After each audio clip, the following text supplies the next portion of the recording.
Independencia de México.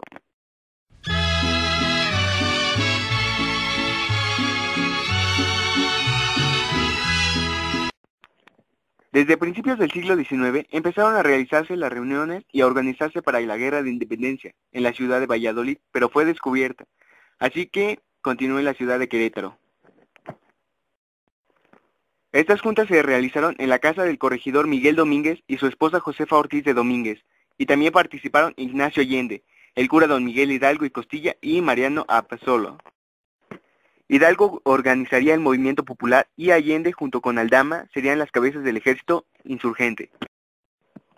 El cura dijo: caballeros, estamos perdidos, aquí no hay más remedio que ir a coger gachupines. El cura convocó a todo el pueblo muy temprano para iniciar la independencia y empezó a gritar: ¡viva la independencia! ¡Viva América! ¡Muera el mal gobierno!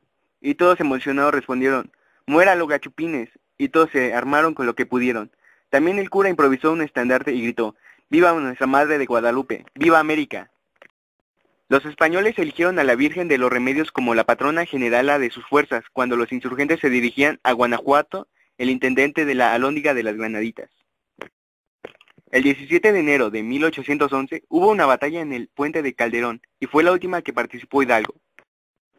Después de la ejecución de Hidalgo, Allende, Aldama y Jiménez, los principales líderes del movimiento fueron decapitados y después sus cabezas fueron colgadas en la esquina de la Alhóndiga.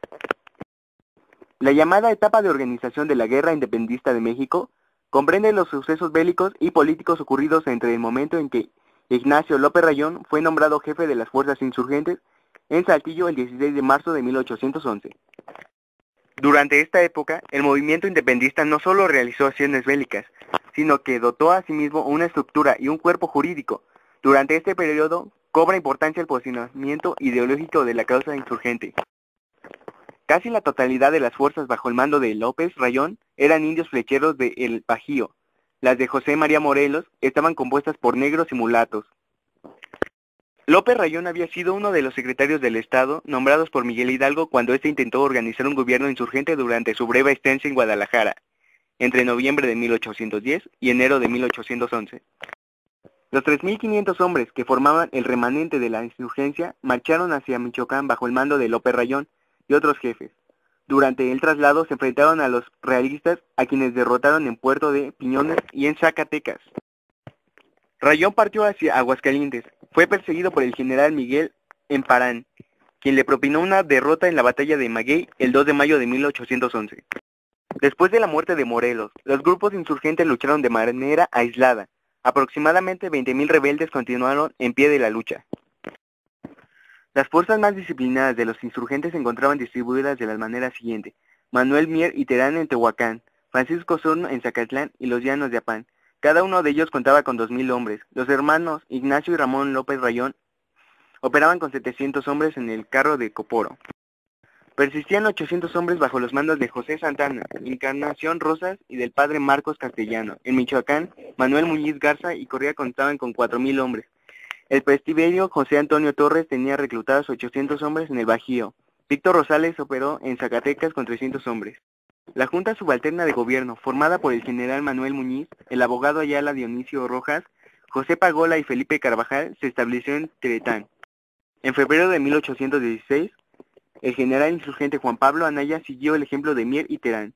Sorprendió a los miembros en la hacienda de Santa Elfigenia, reduciéndolos a prisión. Este hecho indignó a los jefes insurgentes que encontraban en la zona. El comandante José María Vargas arrestó a Anaya y a sus seguidores, pero antes de ser pasados por las armas lograron escapar.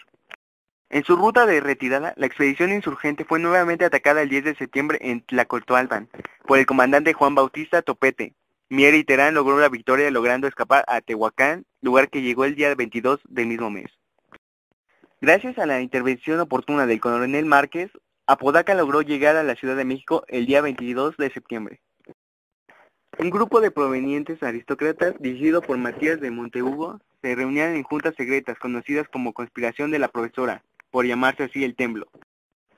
Con la ausencia del virrey Juan Ruiz de Apodaca, los conspiradores consiguieron que Agustín de Iturbide fuera nombrado general en jefe del Ejército del Sur, con el encargo de acabar con Vicente Guerrero y Pedro Ascencio. Guerrero era el único jefe insurgente que realmente permanecía activo desde la muerte de Francisco Javier Mina en 1817. Intentó convencer a los jefes realistas para formar un ejército liberador que pusiera a Podaca para en su lugar nombrar a un virrey. Iturbide dividió el país en zonas militares. La centro-occidental, dirigida por Guerrero, Anastasio Bustamante y Pedro Celestino Negrene. La oriental, comandada por Nicolás Bravo y Antonio López de Santa Anna, y la sur bajo el mando de Antonio de León. El pacto entre ambos jefes se llevó a cabo el 10 de marzo de 1821, con el evento conocido como el Abrazo de Acatempán. El 24 de febrero de ese año, Iturbide dio a conocer el Plan de Iguala, con que constituía el ejército trigarante, cuyas garantías eran independencia, religión y unión.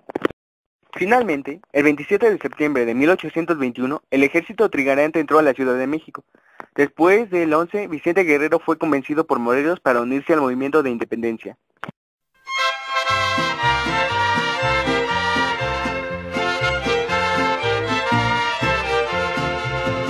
Si Adelita se fuera con otro, la seguiría por tierra y por mar. Si por mar en un buque de guerra, si por tierra en un tren militar.